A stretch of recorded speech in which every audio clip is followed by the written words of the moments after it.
মতলব উত্তরে ঘোড়া ও টিউবওয়েল প্রতীকের সমর্থনে মিছিল গণসংযোগ।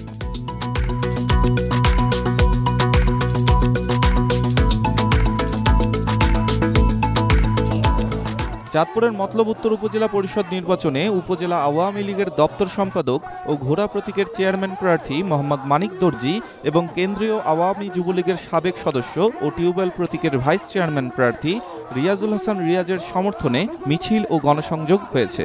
এ উপলক্ষে রোববার বিকেলে উপজেলার সুজাতপুর বাজারে বিশাল মিছিল বের করা হয়। মিছিলটি সপ্তগ্রাম উচ্চ বিদ্যালয় মাঠ থেকে শুরু করে সুজাতপুর বাজারের মূল সড়ক প্রদক্ষিণ করে আবুল হোসেন মার্কেটের নিচে গিয়ে শেষ হয়। এ সময় মতলব উত্তর উপজেলা স্বেচ্ছাসেবক লীগের সদস্য সচিব অ্যাডভোকেট আখতারুজ্জামানের সঞ্চালনায় সংক্ষিপ্ত সভায় বক্তব্য রাখেন চেয়ারম্যান প্রার্থী মোহাম্মদ মানিক দর্জি, ভাইস চেয়ারম্যান প্রার্থী রিয়াজুল হাসান রিয়াজ, উপজেলা আওয়ামী যুবলীগের যুগ্ম সাধারণ সম্পাদক ও ১৩ নং ইসলামাবাদ ইউপি চেয়ারম্যান সাখাওয়াত হোসেন সরকার মুকুল, ইসলামাবাদ ইউনিয়ন পরিষদের সাবেক চেয়ারম্যান শাহ মোহাম্মদ আলামিন প্রমুখ।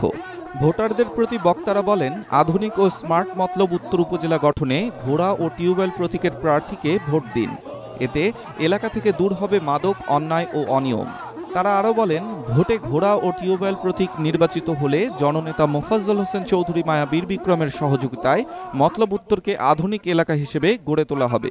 এ সময় আওয়ামী লীগ, যুবলীগ, ছাত্রলীগ ও সহযোগী সংগঠনের নেতাকর্মীরা উপস্থিত ছিলেন।